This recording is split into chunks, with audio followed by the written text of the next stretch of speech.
So should you use a flexi lead? So this is the question I'm asked really commonly, and I would say it depends.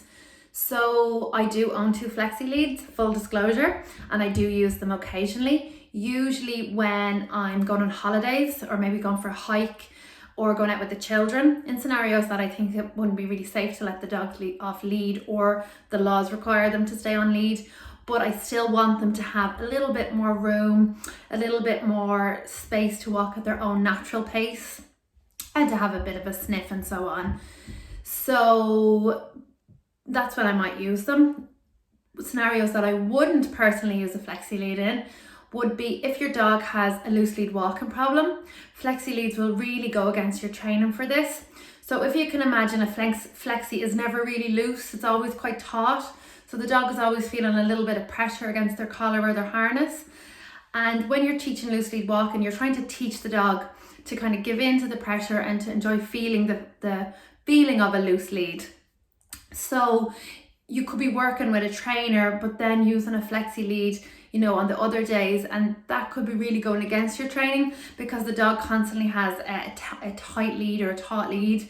And then equally, they'll start to sniff at something, and then, you'll go click, click, and then give them more room on their flexi. So that could be a reinforcer or a reward to the dog. So obviously their pace is a little bit faster than ours.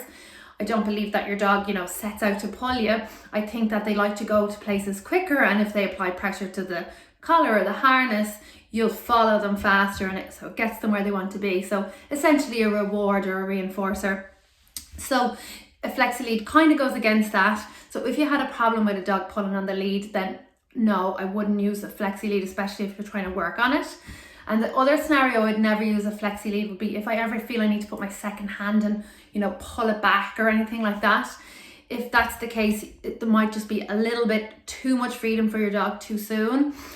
So, you want to have some element that you can still recall your dog even on the flexi. Because if they are at the end of the 5 meters or 8 meters, whatever it is, and something's coming, you need to be able to tell them to come back in. So just to be aware of that as well.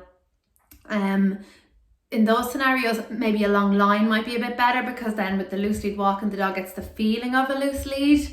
And when you get the mechanics of a long line right, you shouldn't need to put your second hand and kind of pull, and also, it won't cut your hand the way a flexi could.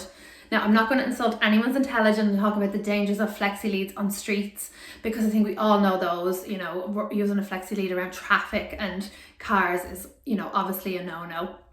But do I recommend a flexi? It really depends.